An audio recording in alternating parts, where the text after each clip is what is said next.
Ruth, capítulo 1. Vamos abrir no livro de Ruth. Quando nós estávamos estudando o livro de Juízes na semana passada, nós mostramos que, na verdade, o final do capítulo 16 é o final da parte histórica do livro de Juízes, que termina com a história de Sansão. O que se segue do capítulo 17 até o final do livro são dois incidentes ou cenários que ocorreram na época dos juízes e que mostram a confusão e a decadência moral da nação naquele período. Quando o povo de Dan mudou o território da sua herança, uma parte deles subiu para o norte da terra e eles capturaram um jovem sacerdote. Eles faziam terafins e pequenas imagens. Foi uma época de confusão espiritual e também foi uma época de decadência moral, pois nós vimos as condições dos benjamitas e a sodomia que começava a ser praticada pelos homens de Gibeá e as suas consequências. Agora, isso nos mostra um lado do que estava acontecendo.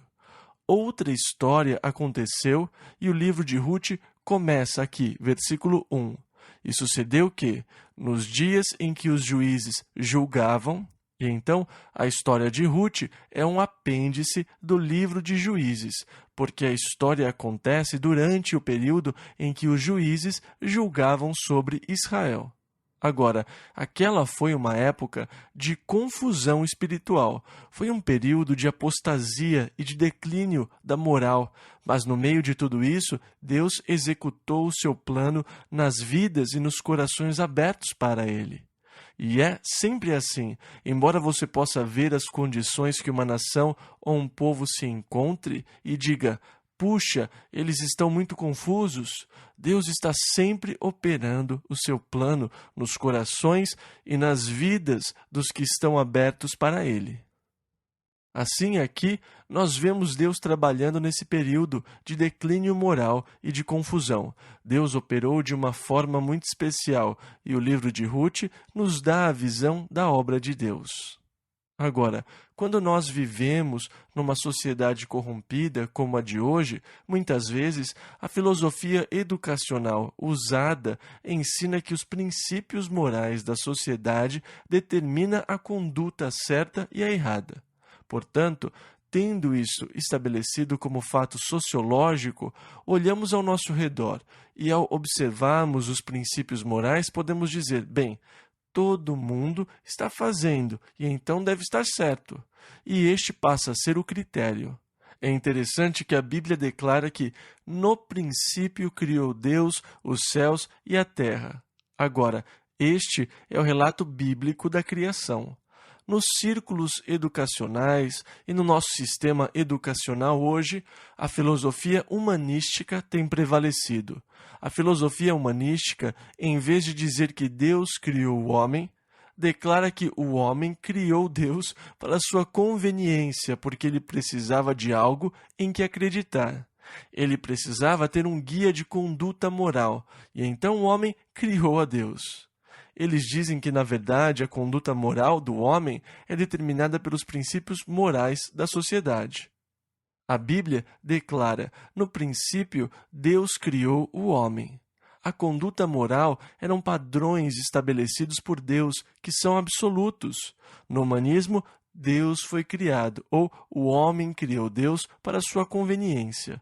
E o homem estabelece os seus próprios padrões, os seus princípios morais. Portanto, eles são relativos às situações.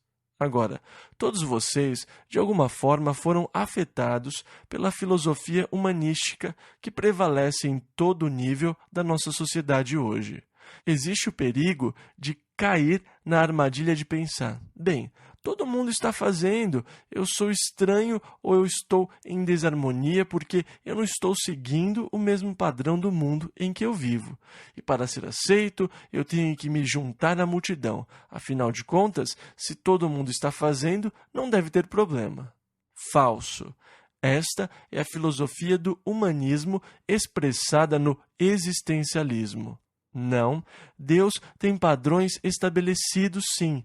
O homem está tentando torcer o padrão que Deus estabeleceu. Bem, e se isso? E se aquilo? Referindo-se a algum caso específico. Mas Deus estabeleceu os padrões pelos quais nós devemos viver. Deus criou o homem e estabeleceu os princípios morais para este homem. Então, Deus está sempre operando, e mesmo nesta sociedade confusa e corrompida em que nós vivemos, Deus deseja trabalhar nos corações e nas vidas que estiverem abertas para a sua obra. Deus, me ajude a abrir o meu coração para que o Senhor possa operar na minha vida, mesmo nessa sociedade corrompida. Agora, a Bíblia previu a corrupção em que vivemos hoje. A Bíblia expressa muito apropriadamente as atitudes científicas do uniformitarismo que tem prevalecido, que preparou o cenário para as teorias revolucionárias, que sem dúvida preparam o cenário para o humanismo, porque Deus não é mais necessário, o homem evoluiu de protozoários e tudo está interligado. Pedro disse lá na sua segunda epístola, no capítulo 3, versículos 3 e 4. Nos últimos dias virão escarnecedores dizendo: onde está a promessa da sua vinda? Da volta de Jesus, onde está o Senhor? Ele ainda não veio. Porque desde que os pais dormiram, todas as coisas permanecem como desde o princípio da criação. Eu desafio vocês a encontrarem uma definição de uniformitarismo melhor que esta. Todas as coisas permanecem como desde o princípio da criação.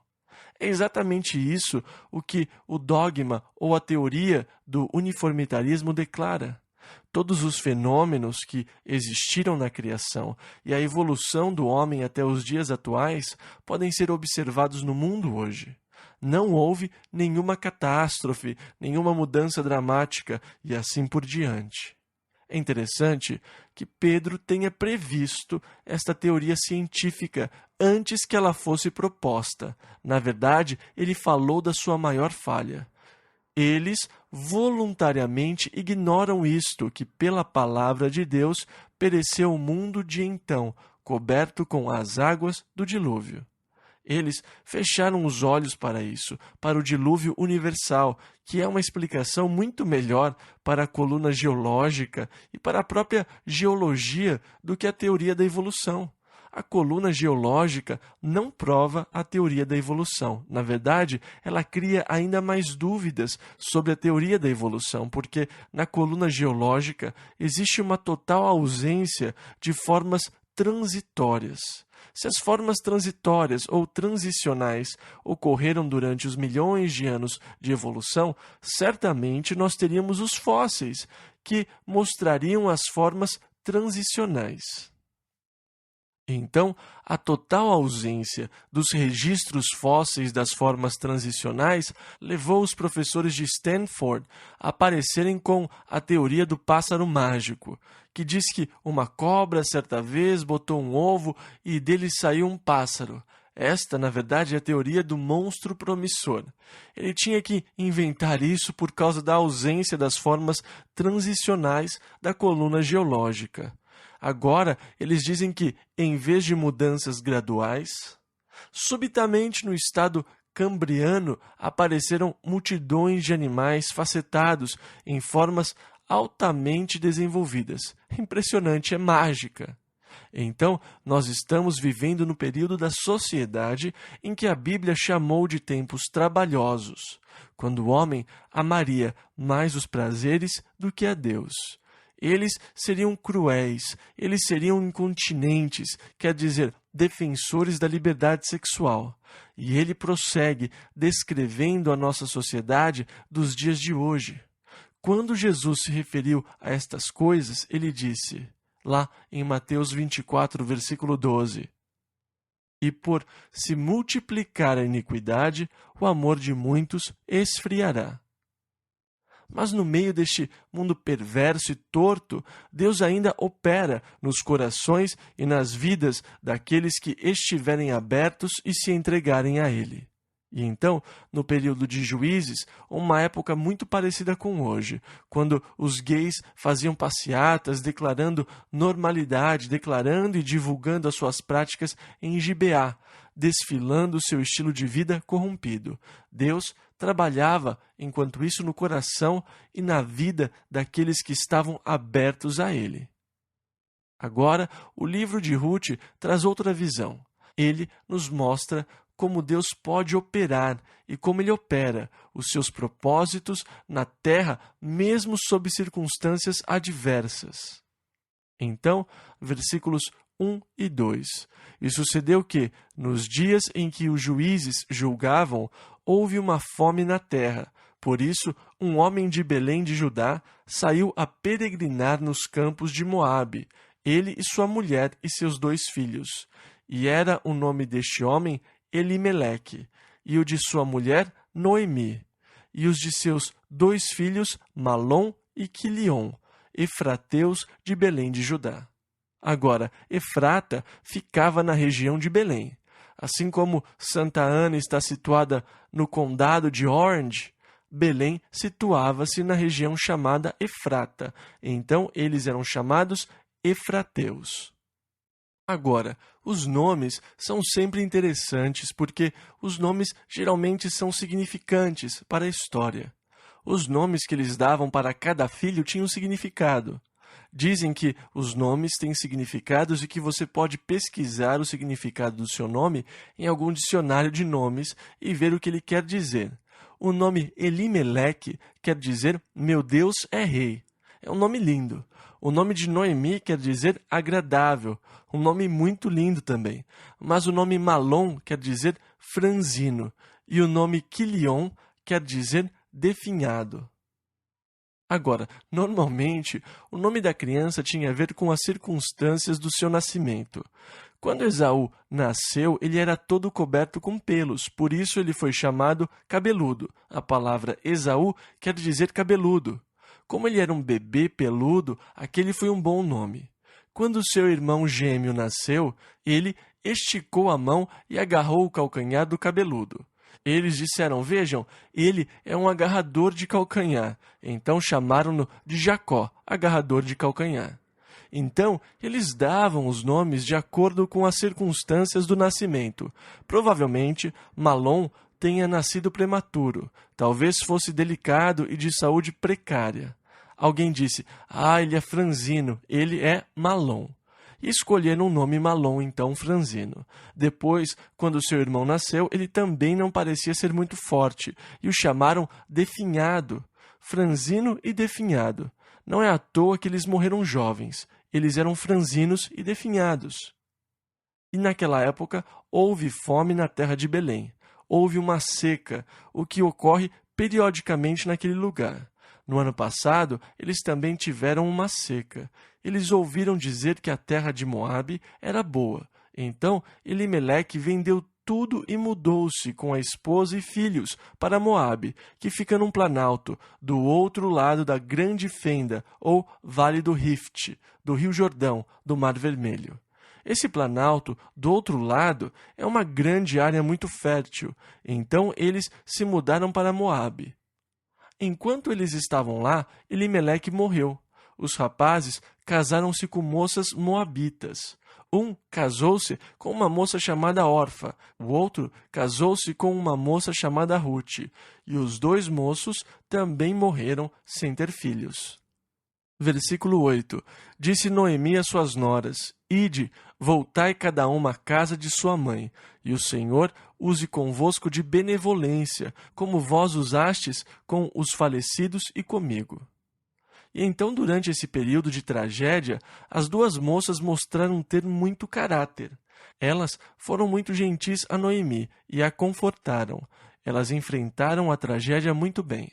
E Noemi deseja que elas também recebam o mesmo grau de bondade que elas demonstraram para com ela.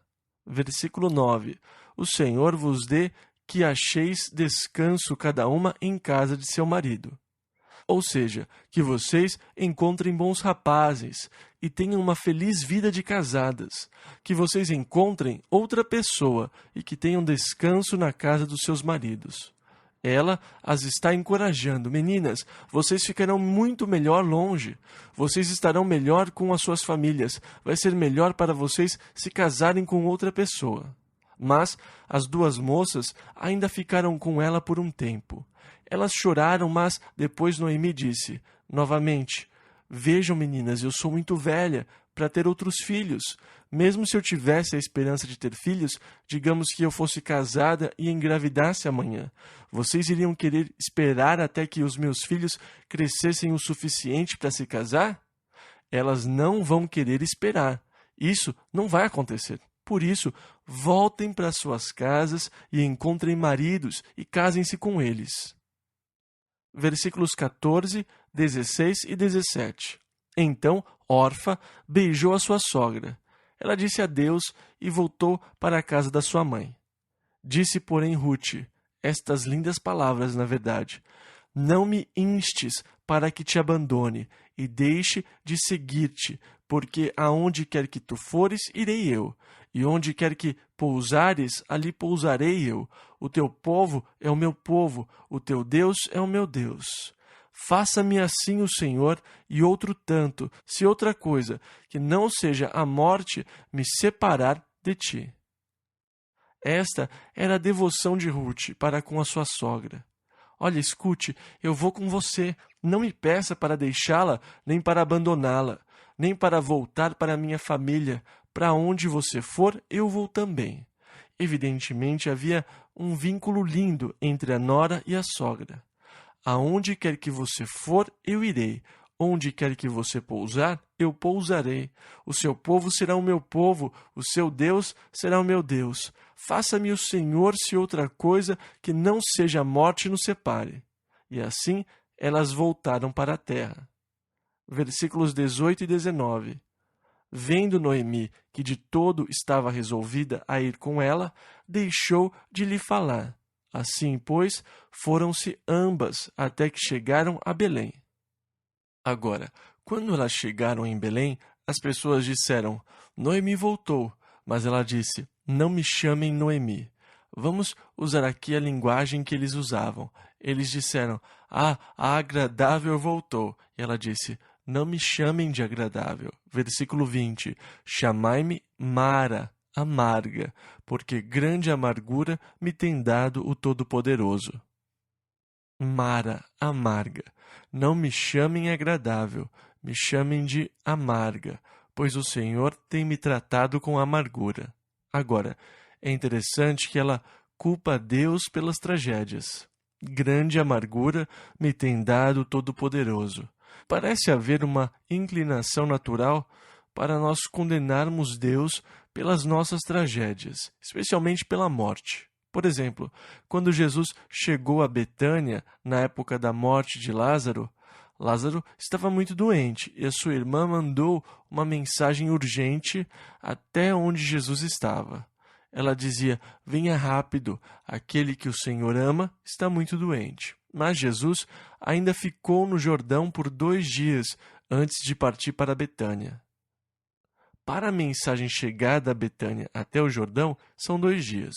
Jesus ainda ficou mais 2 dias antes de seguir para Betânia. Então, nesse meio tempo, 6 dias se passaram desde que a mensagem foi enviada. Seu amigo, aquele que o Senhor ama, está muito doente. Jesus chegou a Betânia 6 dias depois, e as moças sabiam que era tarde demais. Elas sabiam que era mais tarde do que deveria ter sido. Ele poderia ter chegado mais cedo. Elas sabiam que ele tinha se demorado, mas elas não sabiam por quê. Marta foi ao seu encontro e o acusou, dizendo, Senhor, se o Senhor tivesse estado aqui, o meu irmão não teria morrido. Senhor, onde o Senhor estava quando nós precisávamos do Senhor? Senhor, por que o Senhor não veio mais rápido? Nós dissemos, venha logo, aquele que o Senhor ama está doente. Senhor, por que tanta demora? Por que o Senhor não deu resposta? E a ideia é que ela culpa o Senhor pela morte do seu irmão. Senhor, isto poderia ter sido evitado. Nós sabemos que isso é verdade. Nós sabemos que Deus retém a vida em suas mãos. Nós sabemos que Deus é capaz de manter a vida. Nós sabemos que Ele é capaz de restaurar a vida.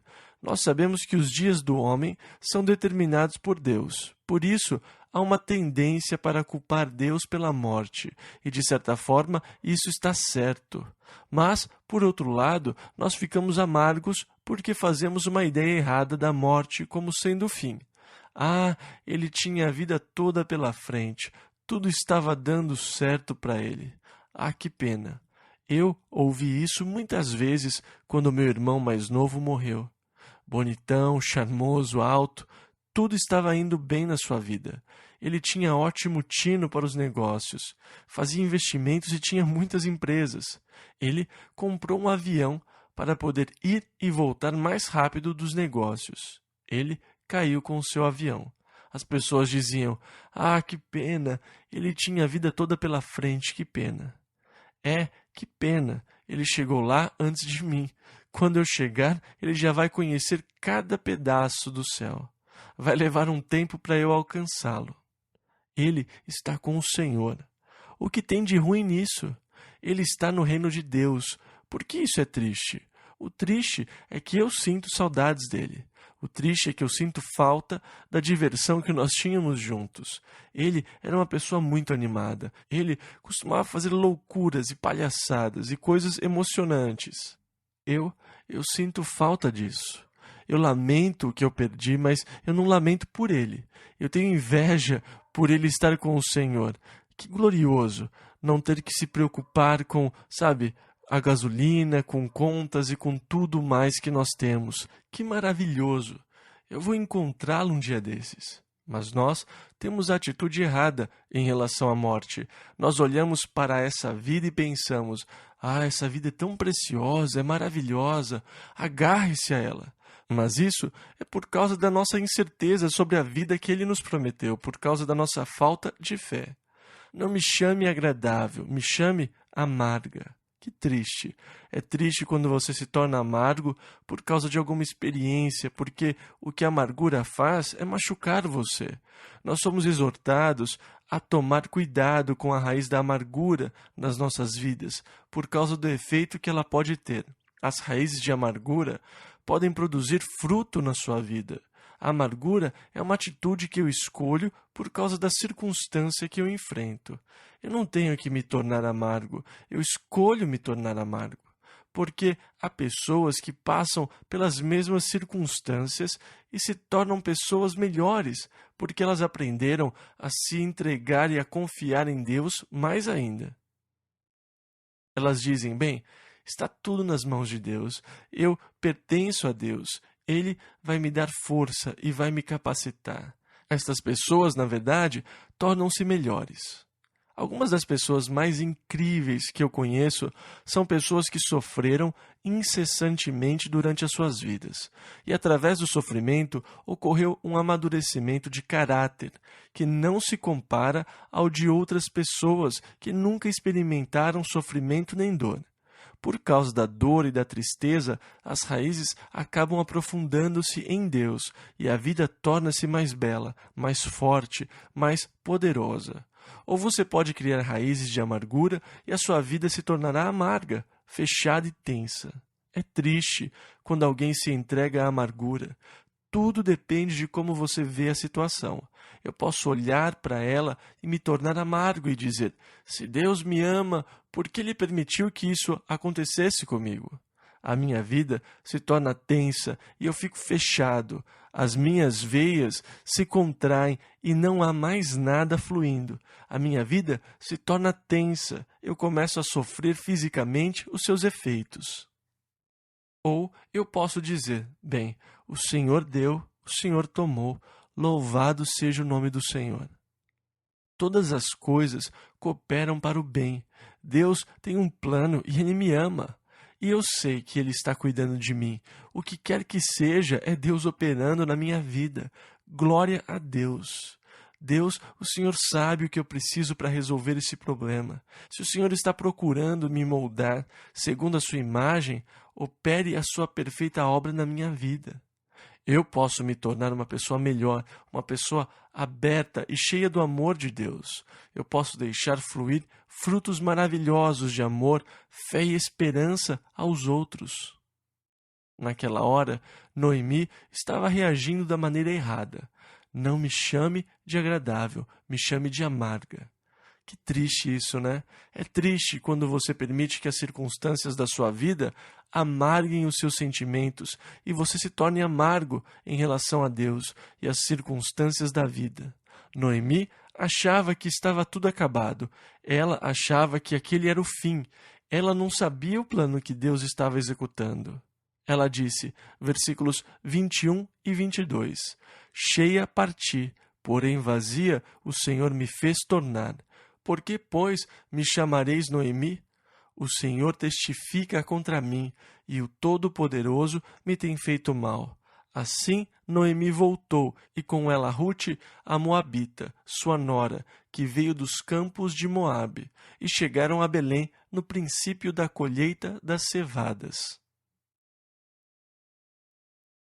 Rute, capítulo 2, versículo 1. E tinha Noemi um parente de seu marido, homem valente e poderoso da família de Elimeleque, e era o seu nome Boaz. E então Elimeleque tinha um irmão, pois no capítulo 4 Boaz diz, Elimeleque nosso irmão. Então havia um parentesco, talvez um meio-irmão que se tornou muito rico, um homem de muitas posses. Versículo 2. E Rute, a Moabita, disse a Noemi, deixa-me ir ao campo, e apanharei espigas atrás daqueles em cujos olhos eu achar graça.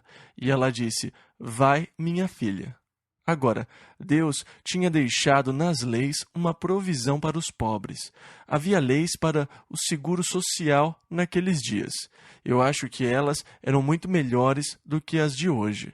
Não era uma doação ou distribuição de donativos. A lei declarava que se você tivesse plantações, você só poderia ceifar uma vez.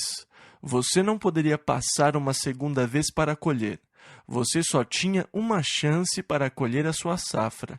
Você passava uma vez e pronto. Você também não podia pegar o que estava no chão. E assim o povo da terra poderia entrar no seu campo depois dos trabalhadores, e tudo o que não estava maduro na colheita ficava disponível para os pobres, que podiam entrar nos campos depois das colheitas. Eles podiam pegar quaisquer vegetais ou frutos que tivessem sobrado depois que a primeira colheita tivesse sido feita. O que sobrasse ficava para o pobre, e desta forma eles cuidavam do pobre da terra. Este era um programa assistencial excelente. Esta lei cuidava do pobre da terra muito adequadamente. Se você quisesse comer, sempre haveria alimento. Você poderia ir a uma plantação e colher após os trabalhadores. E então Rute disse a Noemi, eu vou aos campos para colher após os colhedores. Versículo 3. E apanhava espigas no campo após os segadores, e caiu-lhe em sorte, ou, como diríamos hoje, por acaso foi colher em uma parte do campo de Boaz, que era da família de Elimeleque. Caiu-lhe em sorte.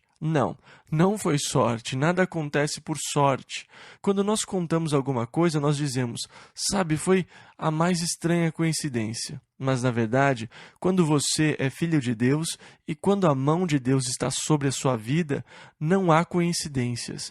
A mão de Deus está em todas as coisas.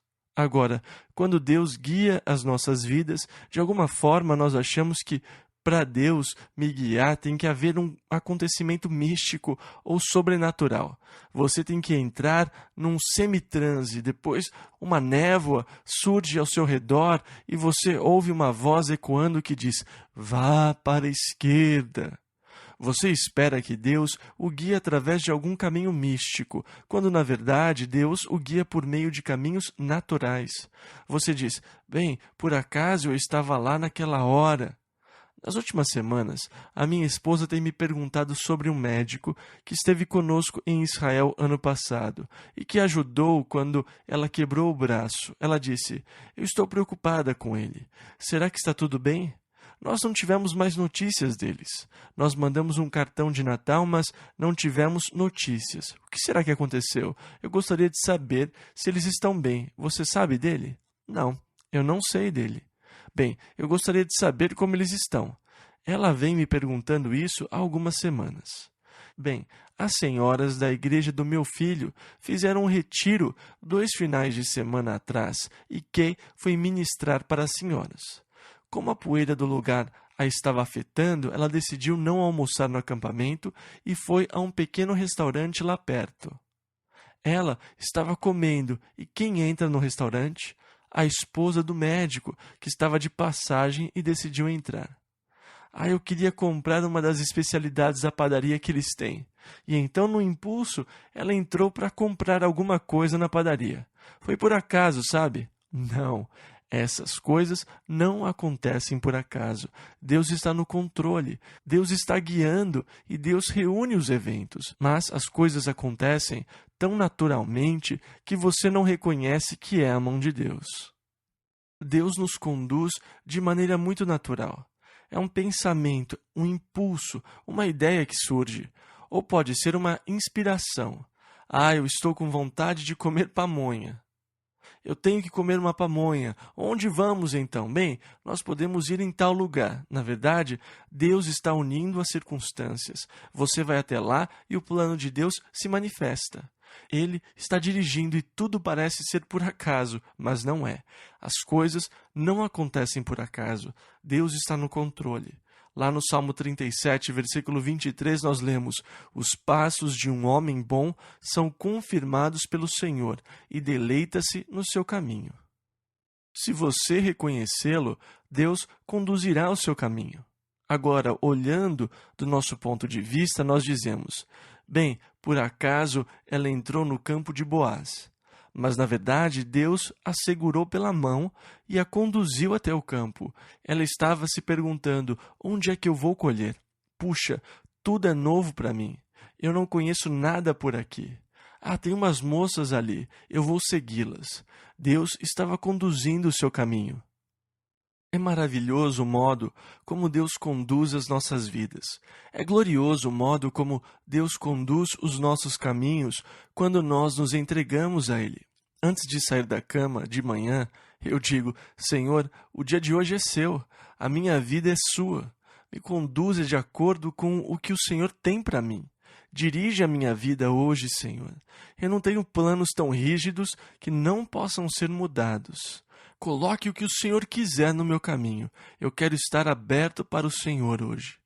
É emocionante porque você não sabe o que Deus tem em mente para você a cada dia, porque Ele reúne as circunstâncias. Nós dizemos: esta é a mais incrível coincidência que eu já vi. Na verdade, não. Deus estava reunindo as circunstâncias o tempo todo. Versículo 4. E eis que Boaz veio de Belém e disse aos segadores: O Senhor seja convosco. E disseram-lhe eles: O Senhor te abençoe. Agora, Boaz mostra ter características de um homem extraordinariamente fiel a Deus. Lembrem-se que eles vivem numa época de declínio espiritual e apostasia, o período dos juízes. Mas aqui está um homem que andava com Deus, que chega e cumprimenta os seus servos dizendo: O Senhor seja convosco. Evidentemente, ele mantém um bom relacionamento com os seus empregados que respondem: O Senhor te abençoe. Quais são as outras indicações da natureza espiritual deste homem? Versículos 5 ao 12. Depois disse Boaz a seu moço, que estava posto sobre os segadores: De quem é esta moça?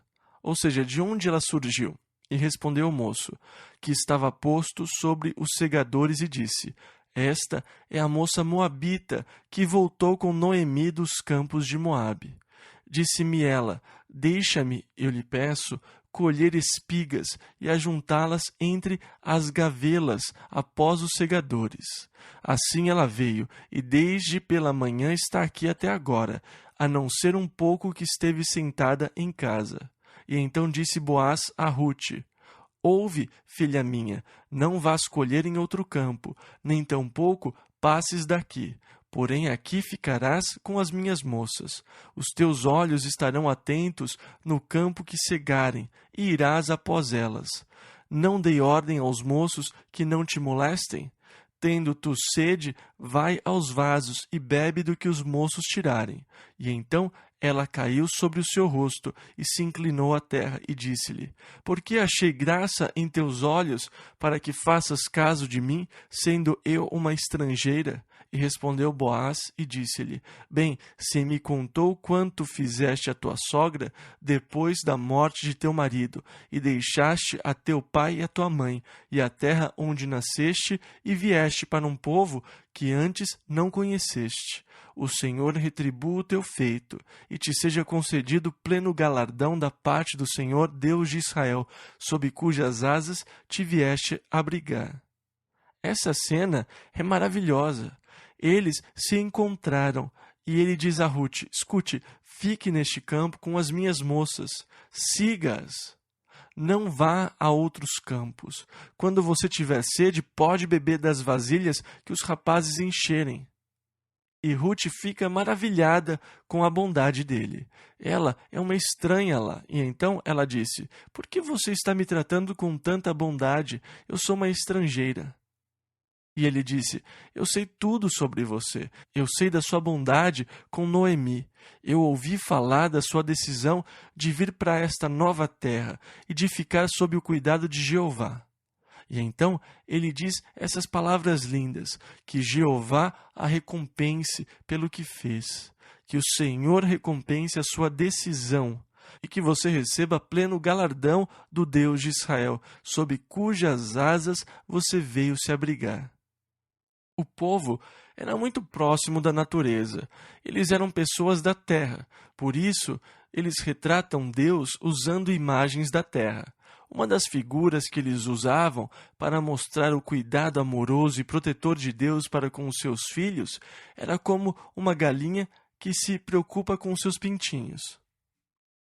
Quando existe alguma ameaça de perigo, os pintinhos correm para a mãe, que abre as suas asas para cobri-los e protegê-los do perigo. Esta é uma das figuras de Deus no Velho Testamento. No Salmo 91, versículo 4, nós lemos: Debaixo das tuas asas te confiarás. Esta é uma figura da galinha chocando, cobrindo e protegendo sua ninhada com as suas asas, com as suas penas. Esta é uma imagem bastante ligada às coisas da terra, e se você nunca esteve numa fazenda nem perto de um galinheiro, você não vai entender completamente. Felizmente, quando eu era criança, a Califórnia ainda era bem rural, e ainda tínhamos galinhas no quintal. O Senhor retribua o teu feito, e te seja concedido pleno galardão da parte do Senhor Deus de Israel, sob cujas asas te vieste abrigar. Ela escolheu se abrigar e confiar em Deus. Versículos 13 e 14.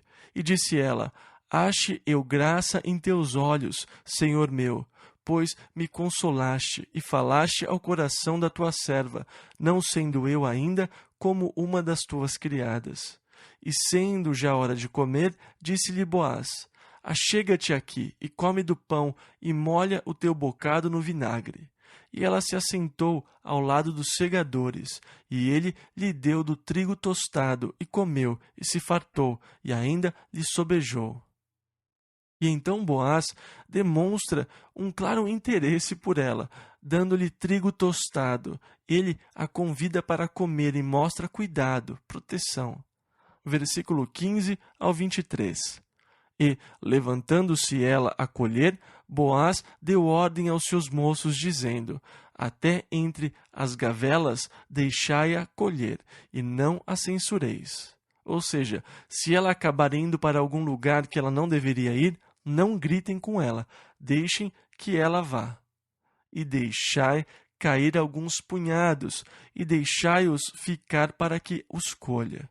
E esteve ela apanhando naquele campo até a tarde, e debulhou o que apanhou, e foi quase um efá de cevada, e tomou e veio à cidade. E quando ela chegou em casa, então disse-lhe sua sogra: Onde colheste hoje e onde trabalhaste? Bendito seja aquele que te reconheceu. E relatou à sua sogra com quem tinha trabalhado, e disse: O nome do homem com quem hoje trabalhei é Boaz. Então Noemi disse à sua nora: Bendito seja ele do Senhor, que ainda não tem deixado a sua beneficência nem para com os vivos, nem para com os mortos. Disse-lhe mais Noemi: Este homem é nosso parente chegado e um dentre os nossos remidores. Ou seja, este homem é um membro da família. Ele é um Goel, um remidor próximo. E disse Rute, a Moabita: Também ainda me disse: Com os moços que tenho te ajuntarás, até que acabem toda a cega que tenho. E disse Noemi à sua nora: Melhor é, filha minha, que saiais com as suas moças, para que noutro campo não te encontrem. E assim ajuntou-se com as moças de Boaz, para colher até que a cega das cevadas e dos trigos se acabou, e ficou com a sua sogra. Rute, capítulo 3, versículo 1 ao 9. E disse-lhe Noemi, sua sogra: Minha filha, não hei de buscar descanso para que fiques bem? Ora, pois, não é Boaz com cujas moças estiveste de nossa parentela? Eis que esta noite padejará a cevada na eira. Lava-te, pois, e unge-te, e veste os teus vestidos, e desce a eira. Porém, não te des a conhecer ao homem, até que tenha acabado de comer e beber. E há de ser que, quando ele se deitar, notarás o lugar em que se deitar. Então entrarás, e descobrir-lhe-ás os pés, e te deitarás, e ele te fará saber o que deves fazer. E ela lhe disse: Tudo quanto me disseres farei. Então foi para a eira, e fez conforme a tudo quanto sua sogra lhe tinha ordenado. Havendo, pois, Boaz comido e bebido, e estando já o seu coração alegre, veio deitar-se ao pé de um monte de grãos. Então veio ela de mansinho e lhe descobriu os pés, e se deitou. E sucedeu que, pela meia-noite, o homem estremeceu e se voltou, e eis que uma mulher jazia a seus pés. E disse ele: Quem és tu? E ela disse: Sou Rute, tua serva. Estende, pois, tua capa sobre a tua serva, porque tu és o remidor. Agora, pela lei, Deus procurou preservar as famílias. Se um homem se casasse e morresse antes de ter filhos, seu irmão era obrigado a se casar com ela para que o primeiro filho recebesse o nome do morto, para que o nome da família continuasse em Israel. No livro de Gênesis, por volta do capítulo 38, nós vemos que Judá teve um filho que se casou, mas que morreu antes de ter filhos. Tamar era o nome da sua esposa. O segundo filho se casou com ela, mas ele também morreu sem ter filhos. Judá ficou com medo de lhe dar o terceiro filho. Então ele disse: Bem, ele ainda é muito jovem para se casar. Espere ele crescer. Mas, mesmo depois que ele cresceu, Judá não mandou o terceiro filho se casar com ela. E então Tamar tomou suas próprias providências. Este foi um caso em que a lei estava sendo cumprida, e Judá agiu errado por não entregar o seu filho. Era uma lei para manter vivo o nome da família. Agora, como Elimeleque e os seus 2 filhos tinham morrido, o nome da família também iria morrer. Então ela foi pedir a Boaz que assumisse o papel de Goel, o parente remidor, e que tivesse um filho com ela, para que o nome da família de Elimeleque não morresse em Israel. Na verdade, ela disse: Estende a capa da família sobre mim, porque tu és o remidor. Versículo 10. E disse ele: Bendita sejas tu do Senhor, minha filha. Melhor fizeste esta tua última benevolência do que a primeira, pois após nenhum dos jovens foste, quer pobre, quer rico. Agora, Boaz devia ser um homem mais velho. Ele ficou lisonjeado que uma moça mais jovem pedisse que ele assumisse o papel de remidor em vez de pedir aos rapazes. Reparem de novo: bendita seja tu do Senhor. Ele demonstra ser um homem bom e fiel a Deus. Ele falou, versículo 11: Agora, pois, minha filha, não temas, tudo quanto disseste te farei, pois toda a cidade do meu povo sabe que és mulher virtuosa. A reputação de Ruth tinha se espalhado. Ela era uma moça virtuosa. Ela cuidou da sua sogra, mostrou querer adorar e servir a Deus. Todos diziam que Ruth era uma moça virtuosa. Ele disse: eu farei tudo o que a lei determina e o que você me pede. Não tenha medo, eu vou fazê-lo. Versículos 12 e 13. Agora, porém, é verdade que eu sou remidor, eu sou um parente próximo, mas ainda há outro remidor, há mais chegado do que eu. Fica-te aqui esta noite, e será que pela manhã, se ele te redimir, bem está, que te redima. Porém, se não quiser te redimir, vive o Senhor, que eu te redimirei. Deita-te aqui até amanhã. Nem sempre eles cumpriam seu papel. Às vezes, eles não gostavam da moça. Talvez o irmão tenha se casado com uma moça. Bem, e ele morreu antes de terem filhos. Você poderia dizer: ei, eu não quero me casar com ela. Então, você tiraria o seu sapato e entregaria a ela, como se dissesse: para mim você é como um sapato velho. Você está desistindo do seu direito. Eu não quero me casar com você, eu não quero nada com você. E então ela iria cuspir no seu rosto e você seria chamado o homem da casa do descalçado. Você seria considerado desprezível porque não quis cumprir as suas obrigações familiares. Você não foi leal à sua família.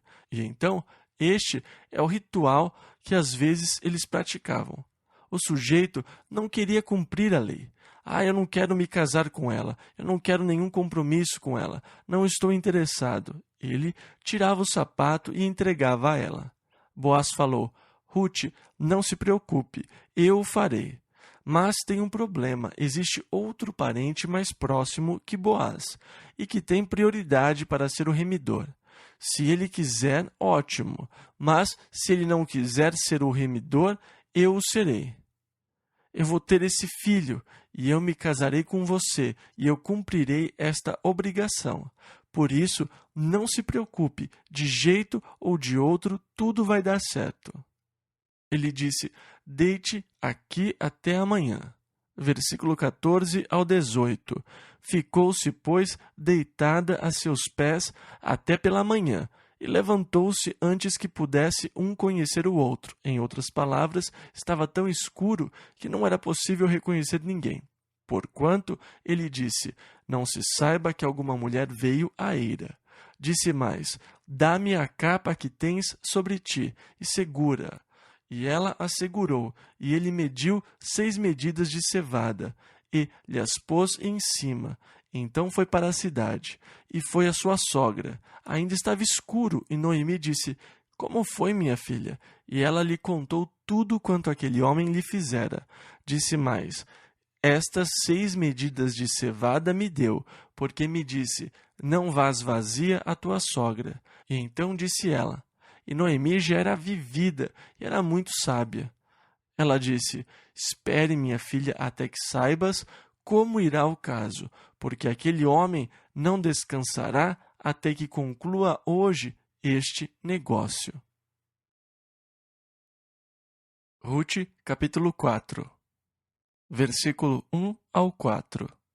E Boaz subiu à porta e assentou-se ali, e eis que o remidor de que Boaz tinha falado ia passando, e disse-lhe: ó fulano, vem cá, assenta-te aqui. E desviou-se para ali, e assentou-se. Então tomou 10 homens dos anciãos da cidade, e disse: assentai-vos aqui.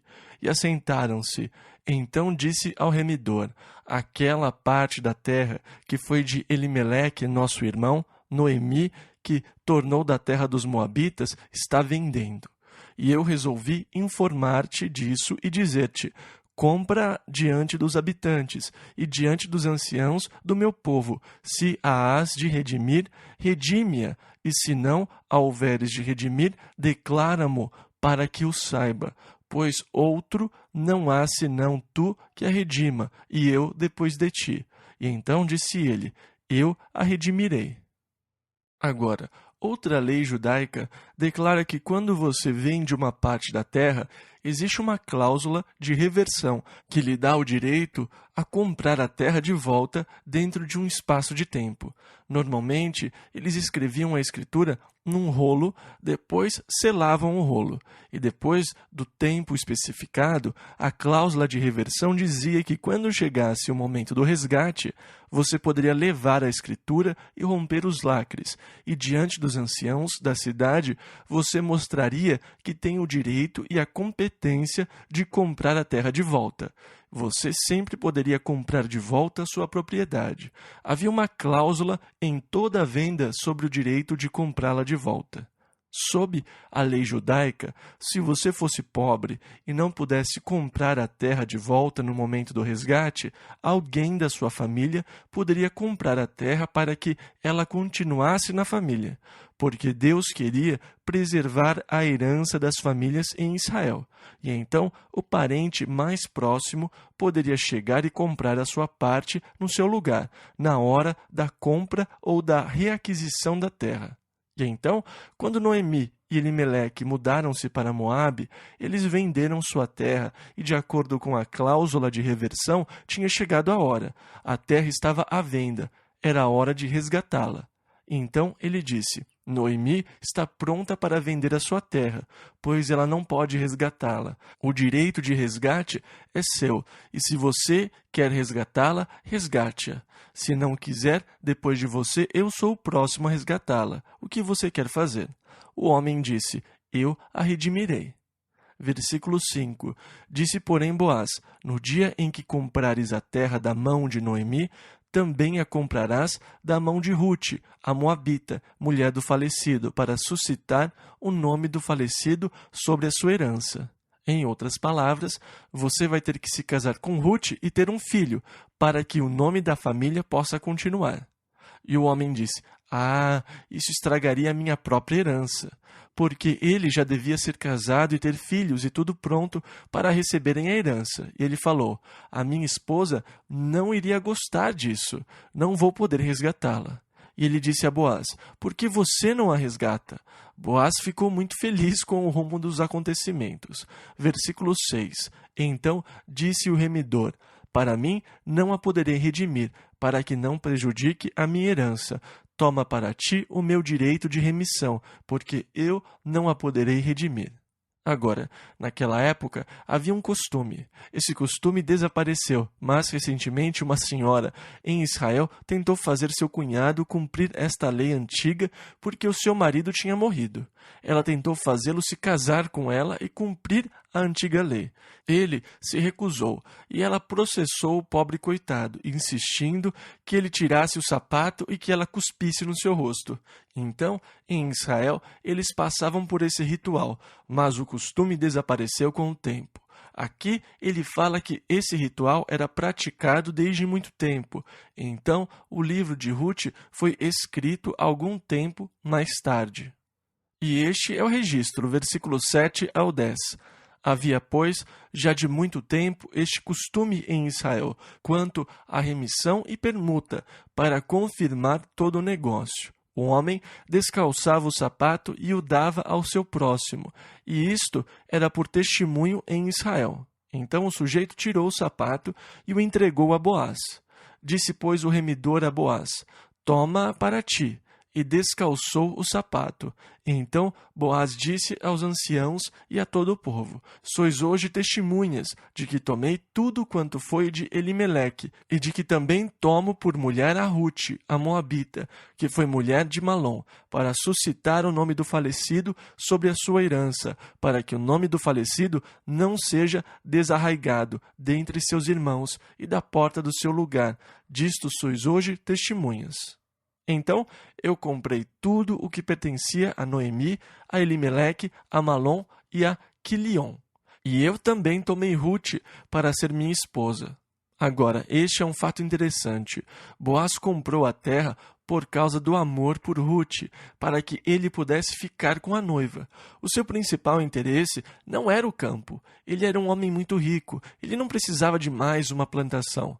Mas ele comprou a terra para poder ter o direito à noiva. E esta é uma linda figura de Jesus Cristo, que comprou o mundo para que pudesse tirar a sua noiva, a igreja, do mundo. Ele não estava necessariamente interessado no planeta Terra, mas ele amava a sua noiva.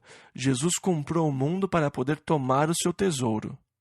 Nas parábolas do reino, ele diz, lá em Mateus 13, 44, o reino dos céus é semelhante a um tesouro escondido num campo, que um homem achou e escondeu, e pelo gozo dele vai, vende tudo o que tem e compra aquele campo. E assim Jesus viu o tesouro, a sua igreja, a sua noiva, no mundo, e ele compra o mundo para poder resgatar a sua noiva. Isso é lindo. Esta é uma linda comparação entre Boaz e Ruth e Jesus e a igreja. Versículos 11 e 12. E todo o povo que estava na porta e os anciãos disseram, somos testemunhas, o Senhor faça a esta mulher que entra na tua casa como a Raquel e como a Lia, que ambas edificaram a casa de Israel, e porta-te valorosamente em Efrata, e faze-te nome afamado em Belém. E seja a tua casa como a casa de Pérez, que Tamar deu à luz a Judá, pela descendência que o Senhor te der desta moça. Agora, é interessante que eles falem sobre Judá, Tamar e Pérez, porque eles cumpriram a lei que eu mencionei há pouco. Um dos filhos de Judá casou-se com Tamar e morreu sem ter tido filhos. Judá deu seu outro filho, que também morreu sem ter tido filhos. Judá deve ter relutado em lhe dar o seu terceiro filho. Espere até que ele cresça, ele ainda é muito jovem.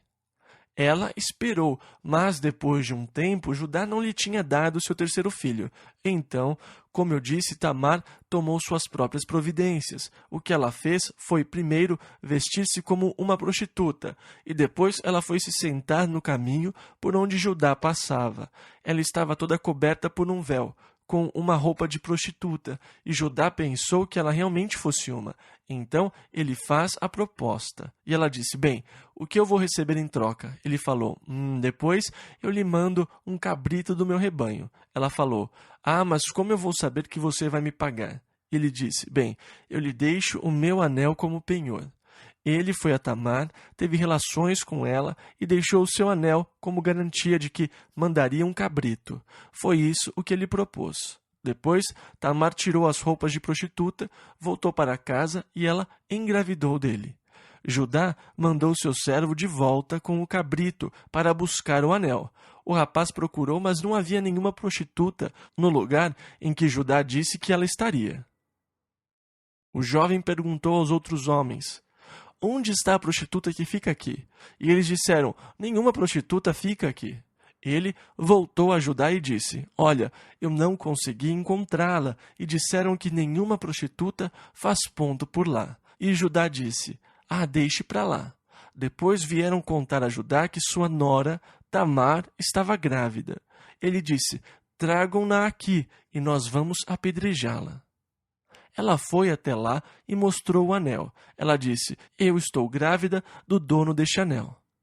Agora vejam, era dever do remidor dar um filho para o morto. Judá caiu na armadilha da moça.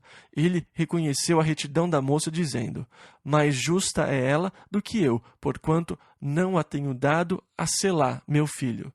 Você é mais justa do que eu. O filho que nasceu recebeu o nome de Pérez. Ele entrou para a linha genealógica de Jesus Cristo. Então, ele também é da família de Elimeleque. Ele foi um dos ancestrais de Elimeleque. E assim, o povo disse que as duas situações eram parecidas. Um homem mais velho no papel de remidor, suscitando um filho. E seja a tua casa como a casa de Pérez, que Tamar deu à luz a Judá, pela descendência que o Senhor te der desta moça. E então, ao parabenizar Boaz, o povo relembrou sua própria história familiar, que teve uma situação parecida, onde o remidor deu continuidade ao nome da família daquele que tinha morrido. E então, seja a tua casa como a casa de Pérez, que Tamar deu à luz a Judá, pela descendência que o Senhor te der desta moça. Versículo 13 ao 15. E assim tomou Boaz a Rute, e ela lhe foi por mulher, e ele a possuiu, e o Senhor lhe fez conceber, e deu à luz um filho. Então as mulheres disseram a Noemi: Bendito seja o Senhor Jeová, que não deixou hoje de te dar remidor, e seja o teu nome afamado em Israel. Ele te dará por restaurador da alma, e nutrirá a tua velhice, pois tua nora que te ama o deu à luz, e ela te é melhor do que 7 filhos.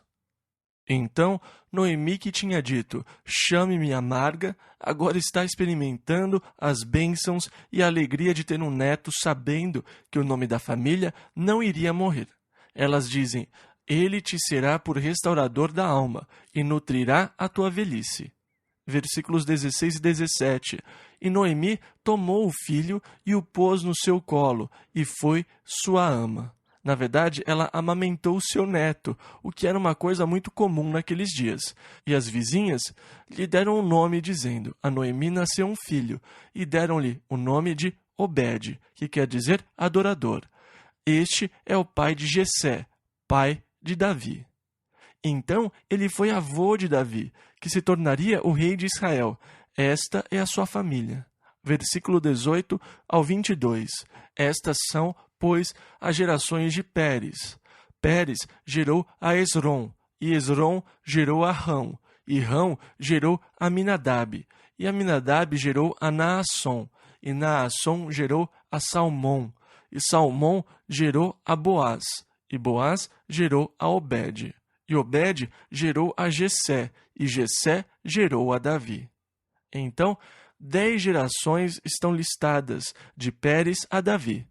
Nós temos um histórico da genealogia de Davi, que também faz parte da genealogia de Jesus Cristo, pois Cristo veio pela linhagem de Davi, que veio da linhagem de Pérez, que foi filho de Tamar e de Judá, por meio de uma situação um tanto constrangedora.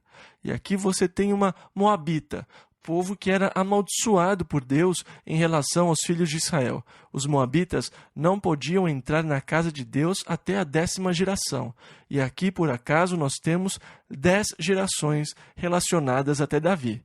Nós temos a genealogia de Cristo e não importa qual o seu histórico, você vai sempre poder se identificar com ele. Você pode dizer, bem, os meus parentes não são as melhores pessoas do mundo. Bem, as de Jesus também não foram. Por isso, todos nós podemos nos identificar com Jesus Cristo de maneira única e especial. Assim como Boaz foi o remidor, cumprindo a lei, resgatando a propriedade para ficar com a noiva, Jesus Cristo é o nosso remidor. Ele se tornou homem para que pudesse ser o nosso remidor, para que pudesse nos resgatar. Para que ele pudesse ser o remidor, o Goel, foi necessário que ele se tornasse homem. Isso era essencial. Este é o motivo da encarnação, para que, como homem, ele pudesse ser um parente remidor e resgatar o homem, porque Adão tinha vendido a terra a Satanás. Agora, a transação foi feita e registrada num rolo que está selado com 7 selos. Satanás agora governa o mundo, que é dele. O mundo pertence a ele. Ele tomou de Adão. Na verdade, Adão o vendeu a Satanás. Jesus veio para resgatar o mundo de volta para Deus, para pagar o preço da redenção, que foi o seu próprio sangue. Agora, Hebreus 2:8 diz: todas as coisas lhe sujeitaste debaixo dos pés.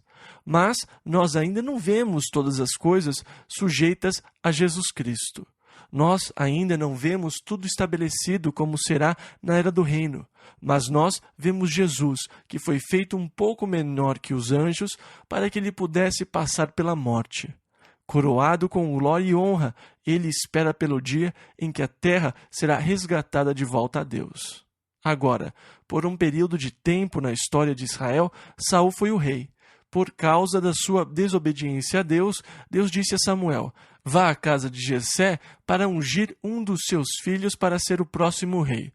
Então Samuel foi até a casa de Jessé, e Eliabe, o filho mais velho, entrou, moço forte, bonito. Samuel disse: Ah, que moço bonito! Com certeza é este quem Deus quer.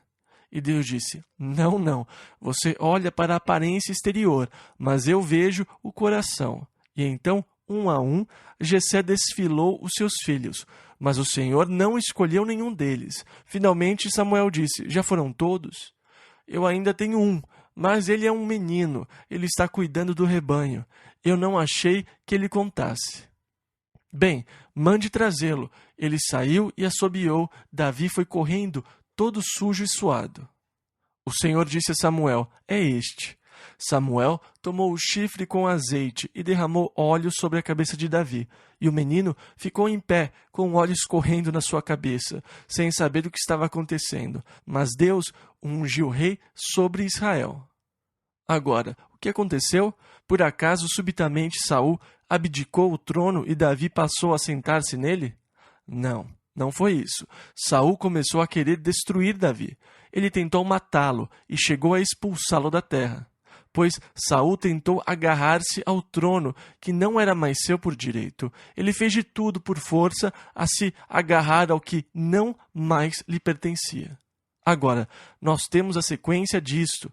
O mundo, tecnicamente, pertence a Jesus. Ele o redimiu. Ele pagou o preço. Mesmo assim, nós ainda não vemos todas as coisas sujeitas a ele. Satanás ainda está agarrado a ele, fazendo de tudo para expulsar Jesus. Ele continua a usar o que não mais lhe pertence. Ele está usando de força para ficar com o que não é mais seu. Mas está chegando o dia, segundo o capítulo 5 de Apocalipse, em que o rolo com os 7 selos será trazido. O anjo vai declarar: quem é digno de tomar o livro e abrir os selos? E Jesus vai dar um passo à frente, como o cordeiro que foi morto. Ele vai tomar o livro da mão direita de Deus, enquanto a igreja canta louvores. Digno és de tomar o livro e de abrir os seus selos, porque foste morto e com teu sangue nos compraste para Deus. A palavra, novamente, é resgatar, redimir. Com teu sangue nos compraste para Deus de toda a tribo, e língua, e povo, e nação. E para o nosso Deus nos fizeste reis e sacerdotes, e reinaremos sobre a terra. Nós lemos isso em Apocalipse 5. Então, quando você lê o livro de Apocalipse, você vê que Jesus começa a abrir os selos. No capítulo 10, ele volta à terra, com um pé na terra e outro no mar. Ele segura o livro aberto, a escritura que mostra os seus direitos, enquanto declaram: os reinos do mundo vieram a ser de nosso Senhor e do seu Cristo. Ele começa o seu reino. Não haverá mais demora. Ele começa a reinar sobre a terra. Ele toma o que é seu por direito. Ele a reivindica para si e estabelece o reino de Deus sobre a terra. Então, você pode ver isto na história de Israel. Na verdade, na história da genealogia de Jesus Cristo, temos um pequeno prenúncio do futuro, quando Jesus voltar como Rei dos Reis e Senhor dos Senhores para tomar de volta o que é seu por direito. Nós vemos a transação assim como Boaz e os anciãos da cidade que passam por todo o ritual. Os 24 anciãos reúnem-se no céu ao redor do trono enquanto a transação legal acontece. Certamente nós também estaremos reunidos. Nós temos que cantar o cântico, porque só nós podemos cantá-lo. E tudo isso será consumado no céu. Ah, eu mal posso esperar. Sabe, Satanás já teve o seu dia. Você olha para o mundo hoje e vê o resultado da rebelião contra Deus. Senhor, venha a nós o teu reino. Seja feita a tua vontade, assim na terra como no céu. Vamos orar? Pai, nós te agradecemos pela esperança da breve vinda do teu reino, do teu retorno para a tua igreja e para que nós estejamos reunidos contigo ao redor do trono de Deus. Quando tomarás a autoridade e o domínio que é teu por direito, porque tu morreste. O teu sangue foi derramado para a nossa redenção. Senhor, dá-nos a força que precisamos, a direção que precisamos, a sabedoria que precisamos nesse meio tempo. Enquanto nós procuramos representar a Ti e ao Teu reino neste território estrangeiro. Em nome de Jesus, nós oramos. Amém.